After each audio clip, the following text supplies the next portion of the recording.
A paz do Senhor, meus queridos e amados irmãos.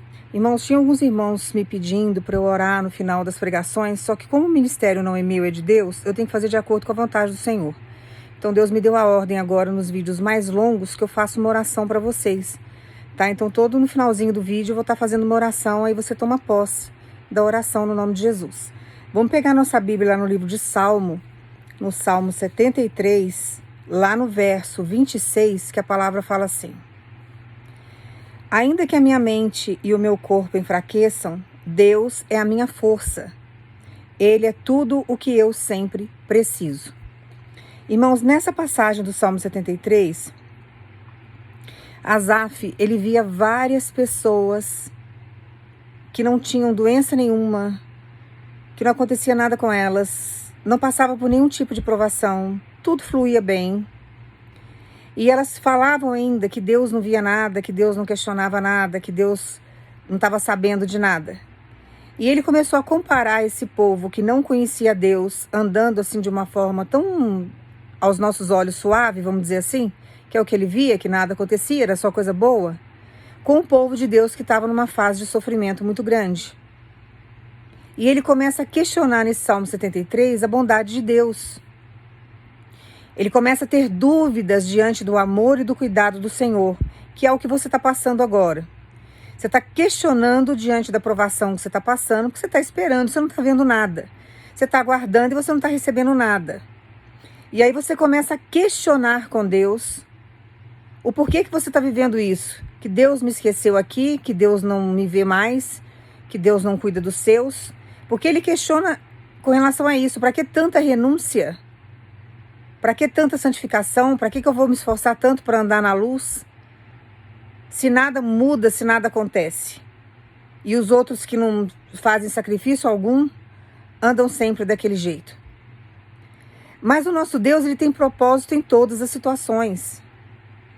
Uma coisa é você caminhar na abundância das coisas dessa terra que são passageiras, sem Deus. E outra coisa é você caminhar com o Senhor e mesmo diante das provações, você tem um Deus que te protege. Porque chega o momento da restituição, chega o momento da mudança, chega o momento da virada na nossa vida. Deus faz isso. É que tem processos que são demorados demais. Tem processo que é desgastante. E o processo faz com que a gente desanime, porque você não está vendo nada, vai passando os anos, a idade vai chegando, tudo começa, parece, conspirar contra. Mas, na verdade, está acontecendo muitas coisas no plano espiritual desde o dia que você aceitou Jesus como o único Salvador. Deus está trabalhando na sua vida e tendo guerras no plano espiritual que nós não conseguimos ver, mas nós conseguimos sentir. Diante do nosso cansaço, dores de cabeça, dor no corpo, coisas que quebram, levantes que acontecem do nada, tudo isso é manifestado no plano espiritual. E a gente não entende. Aí a gente começa a falar que a gente tem azar, a gente começa a falar que nada dá certo, a gente começa a questionar com o Senhor de que a gente não tem sorte, que na verdade quem tem Deus não tem sorte mesmo, porque quem tem sorte tem azar. Nós temos um Deus vivo que cuida de nós 24 horas por dia. Mesmo que venham as dificuldades, venham os levantes, Deus está ali no controle de todas as situações da nossa vida. E no momento certo, Ele coloca as coisas no lugar. Chega o momento da nossa virada, chega o momento da nossa recompensa, chega o momento em que Deus vem e restitui tudo aquilo que foi arrancado de nós. Nós temos um exemplo vivo na Bíblia muito conhecido, que é a história de Jó. Era um homem íntegro aos olhos de Deus. Era um homem que não tinha feito nada. Ele dizimava até para os filhos, porque ele tinha medo que os filhos não honrassem a Deus da maneira como ele gostaria, como Deus deveria ser honrado, ele honrava. Era errado fazer isso? Era, porque os filhos tinham que ter responsabilidade diante dos dízimos. Os filhos tinham que fazer isso de livre e espontânea vontade. Que a gente tem que fazer tudo por amor, você tem que dizimar por amor, ofertar por amor e não por obrigação.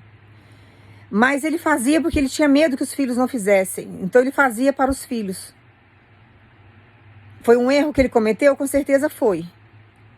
Mas Deus olhou a integridade dele, a intenção do coração dele. E chegou um momento em que Deus foi lá e restituiu tudo. Por quê? Porque ele andava de acordo com a vontade do Senhor. Ele andava diante da fé. Ele andava cuidando de tudo, né? Da área espiritual dele todinha e dos filhos ele cuidava. E a gente precisa entender que o nosso Deus é um Deus de recompensa. Nós não podemos olhar para o nosso Deus só como um Deus de provação. Não, Ele é um Deus de recompensa. Ele é um Deus socorrista, Ele é um Deus que faz o impossível na nossa vida, porque para Ele todas as coisas são possíveis, para nós é que é impossível, para Ele não. Então nós precisamos caminhar sempre entendendo que o nosso Deus é vivo e que Ele está cuidando de tudo. E que Ele vai prover, que Ele vai restituir. E Deus manda dizer para você que está chegando uma grande virada na tua vida. O que você não pode fazer agora é desistir, desanimar, porque existe um tempo para todas as coisas abaixo do céu. E Deus está trazendo esse tempo para a sua história. E você não pode desanimar agora diante da caminhada, porque se você desanimar, você não come do melhor dessa terra. Se eu tivesse desanimado, irmãos, eu não estaria hoje de posse de vitória. Porque eu ia desistir. Eu tentei fazer as coisas do meu jeito no início, lá atrás, Deus mandando eu parar, acalmar. Toda vez que vinha um levante na minha vida, eu falava, gente, eu não vou sair do lugar nunca. Eu cheguei a questionar com Deus muitas vezes, falei, Senhor, se eu estivesse trabalhando da maneira como eu estava trabalhando lá atrás, talvez eu já tivesse conseguido e conquistado algumas coisas. Eu estou esperando no Senhor há anos e nada acontece. Eu renunciei tudo, sabe, de uma certa forma até a minha profissão, da maneira como eu trabalhava antes, eu não trabalhava mais. Porque Deus não permitiu, Ele vai fechando portas, Ele vai dificultando as coisas. Mas o tempo chegou. E Deus me deu vitória. Então nós precisamos sempre confiar no Senhor, sabendo que tem um tempo certo para todas as coisas abaixo do céu. Do mesmo jeito que as vitórias chegam para mim, chegarão para você também. O que você não pode fazer agora é desanimar. Achar que Deus não está no controle da sua história. Porque é isso que Satanás quer que você faça, que você desanime, que você pare de olhar para Deus, que você olhe para as circunstâncias, que você comece a analisar o seu cenário. Se você olhar para o seu cenário, você não sai do lugar. Você nunca servirá a Deus diante do cenário que você está. Porque a primeira coisa que a gente faz quando a gente recebe Deus na nossa vida é achar que tudo vai vir de imediato. Eu fui para a presença de Deus num sofrimento de anos já. Eu já não sabia mais o que fazer. E em outras religiões eu não encontrei o Senhor. Eu fui encontrar o Senhor na igreja evangélica. Quando eu encontrei Deus lá, eu falei, Senhor, agora o Senhor vai restaurar tudo. Tem muitos anos que eu estou no sofrimento. Gente, eu passei por mais sofrimento ainda quando eu fui para a presença do Senhor. Porque Deus precisava me tratar em vários aspectos e principalmente me ensinar a perdoar, porque eu passei assim, sabe, vivendo na mão de pessoas ruins desde a minha infância. Então eu tinha muita mágoa no coração, muito sofrimento, muita gente falsa. Então eu precisava liberar perdão, eu precisava me perdoar, porque a pessoa que faz as maldades com a gente, ela faz muitas vezes com que a gente tenha sentimento de culpa, de coisas que nós não fizemos. Então ela isenta ela da culpa que ela tem e ela joga nas nossas costas. E aí você cresce com sentimento de culpa, como se você fosse errado. Me tratam assim porque eu sou assim.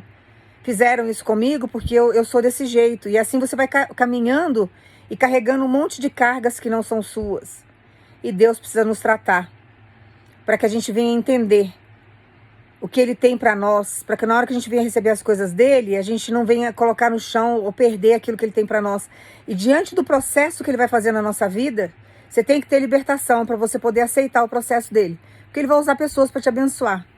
Então você fica com o coração tão fechado que você não confia em ninguém. Você não quer saber de ninguém, você não quer se relacionar com ninguém porque você acha que todo mundo é igual. E os dedos das mãos não são iguais. Então Deus precisa te tratar, mostrar que existe pessoa diferente, fazer com que você aceite as coisas na mão do outro, sem ter obrigação com o outro.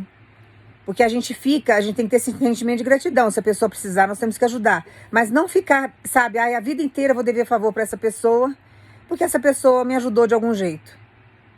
Porque é assim que ensinam pra gente quando a gente tá no mundo. Você deve favor, hein? Você deve favor porque quando você precisou... E às vezes não é assim que funciona. Você tem que ser grato, tem que abençoar. Mas você sabe que é Deus usando aquela pessoa para trazer para você. A maior obrigação que você tem é com o Senhor, não é com a pessoa em si. Que a pessoa está sendo um instrumento. Você não pode ser ingrato, não é isso que eu estou falando. Não interpretem errado. Mas a gente não pode carregar aquela pessoa nas nossas costas...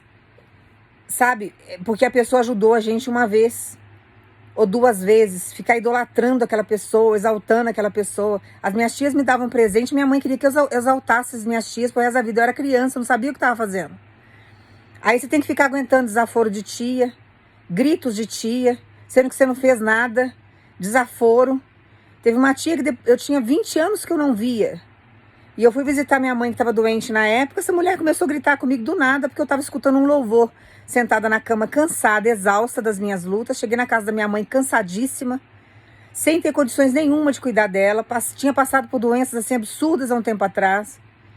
E eu tenho, sabe, um monte de coisa para fazer, eu sou sozinha para tudo. Não tem ninguém para me ajudar por enquanto. E eu cheguei lá exausta e essa tia veio gritar, se sentindo no direito de gritar. E eu já adulta, já mulher, assim, formada. Isso foi uns anos atrás. E eu fiquei olhando aquilo, eu falei, Senhor, eu não sou obrigada a aguentar isso. Sei lá o que falaram para ela, fofocaram para ela, mas o que faltou? Sabedoria, conhecedora da palavra. Deveria ter procurado saber primeiro as informações, mas fica acreditando na fofoca dos outros, vai lá e agride quem não deve ser agredido, gente inocente.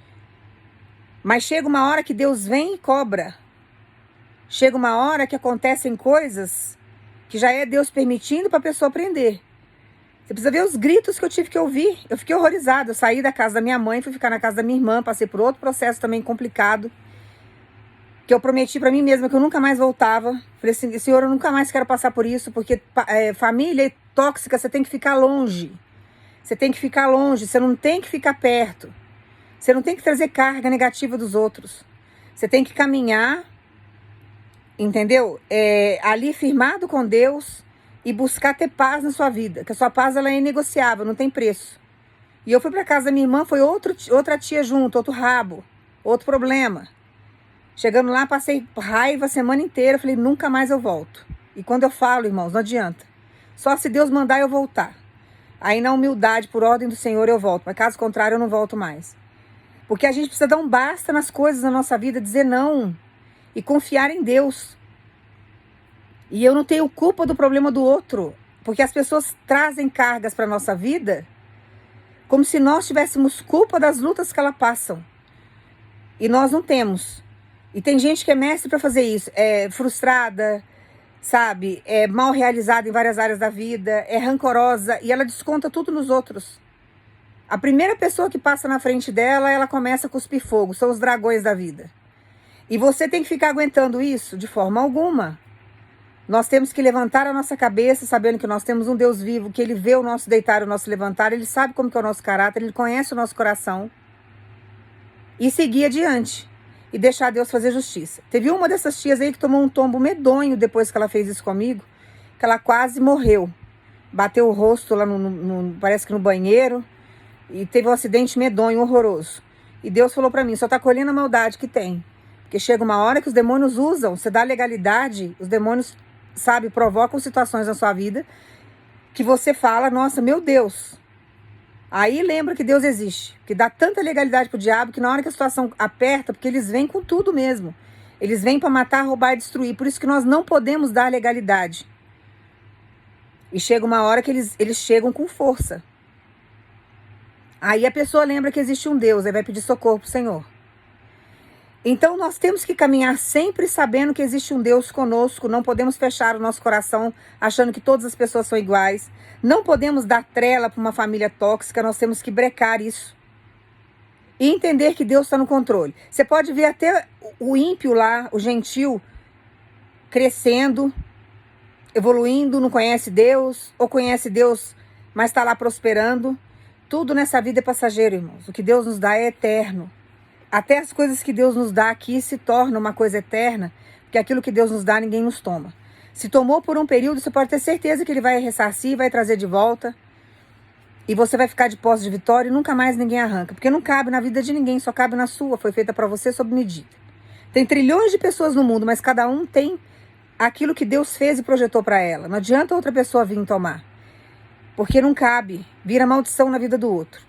Então descansa o teu coração em Deus, para de olhar a grama do vizinho, vai cuidar da sua grama, porque ela precisa ser regada, ela precisa ser podada, ela precisa ser cuidada, e deixa Deus conduzir essa história. Deus manda dizer para você, eu não esqueci da restituição que eu te prometi, eu estou trabalhando nessa restituição, e está chegando restituição na sua vida, e você vai tomar posse dessa palavra, você vai guardar ela no teu coração, você não vai deixar ninguém roubar, e você não vai desanimar, você vai caminhar com fé. Porque se você desanimar, você não vai ver o seu milagre, você não vai ver as suas bênçãos. E Deus não tem isso para sua história. Toma posse dessa palavra. Guarda ela no teu coração. Se eu tivesse desanimado, irmãos, eu não estaria servindo ao Senhor hoje, eu não estaria de posse de vitória. Toma posse da tua vitória no nome de Jesus. Depois de anos na minha vida, Deus restituiu a minha faculdade. Eu fiz 3 faculdades por causa dos outros, eu não consegui concluir. Não foi por minha causa, porque eu não quis, porque eu agi com malandragem, não estudei. Não é nada disso. Não é nada disso. Me esforçava ao máximo, tinha criança pequena e tudo. Mas eu não consegui concluir por causa das pessoas que estavam ao meu redor, que eram invejosas demais, enquanto não atrapalharam o meu processo da faculdade, não ficaram felizes. E Deus falando para mim, a porta que fecharam lá atrás eu vou abrir e nunca mais será fechada. Nunca mais será fechada. E Deus abriu de novo essa faculdade para mim, e Deus tem me honrado. E assim nós temos que caminhar. Confiando no Deus que nós servimos, não importa a idade que vai vir a bênção, mas vai vir no momento certo. E quando chegar, Deus vai te dar condições de você sustentar isso. São portas que nunca mais serão fechadas. E você tem que confiar na palavra do Senhor. Tá? Agora eu vou fazer uma oração para você. Você toma posse da oração, toma posse da sua vitória. Guarda aí no teu coração a palavra e não deixa ninguém roubar. Tá? No nome de Jesus. Vamos orar. Pai, no nome do teu filho Jesus, Pai, eu entrego essa vida em tuas mãos. Que o Senhor venha nesse momento, Pai, tirar todo o demônio que confunde os sentimentos dela. Todo o demônio, Senhor, que tem enfraquecido a sua fé. Que tem colocado num caminho, Senhor, de desânimo, num caminho de tristeza, num caminho de cansaço. Pai, todos esses demônios vão cair por terra agora no nome de Jesus. Que o Senhor traga a sua força, a sua luz, a sua sabedoria e o seu conhecimento. Que o Senhor venha capacitá-la diante dessa caminhada, Senhor. Que o Senhor venha prosperá-la, Pai, em todas as áreas da vida dela. Que o Senhor venha neste momento, Senhor, dar força e sabedoria para que ela venha receber a restituição tão sonhada. A restituição que o Senhor prometeu, a restituição que o Senhor vai fazer, que o Senhor já está fazendo, que o Senhor está trabalhando. Mostre o teu poder sobre essa vida, Senhor. Mostre que o Senhor manda nessa história, Pai. Que a última palavra é sua, que o poder é teu, que tudo aquilo que o Senhor domina, Pai, o Senhor executa, o Senhor faz, o Senhor abençoa. Pai, no nome de Jesus, tudo é teu, toda a criação é sua. Que os demônios, Pai, que os invejosos não venham ter poder sobre essa vida. Que o Senhor traga paz, tranquilidade. E eu te peço humildemente, Pai, no nome de Jesus, que o Senhor dê um sinal a ela, mostrando o seu trabalhar, Pai. Mostrando que o Senhor é com ela, que o Senhor está na vida dela. Que o Senhor venha, Pai, no nome de Jesus, dar um sinal para que ela venha ter paz, para que ela fortaleça a sua fé e que ela continue firme no propósito. Pai, eu profetizo no nome de Jesus toda vitória, toda libertação e toda restituição na vida dessa irmã e desse irmão. E que o Senhor venha, Pai, no nome de Jesus, abençoá-la de uma forma sobrenatural, para que o teu nome seja glorificado nessa terra. Toma posse da tua vitória no nome de Jesus. Guarda essa palavra no teu coração. Guarda essa vitória no teu coração, essa convicção no teu coração, porque Deus está fazendo, porque Deus está trabalhando e você vai receber essa restituição no nome de Jesus. Cantarassúria, cantarabás. No nome de Jesus, toma posse dessa palavra, guarda no teu coração, porque Deus está fazendo. Você vai receber, você vai viver tudo aquilo que Deus te prometeu no nome de Jesus. Que Deus te abençoe.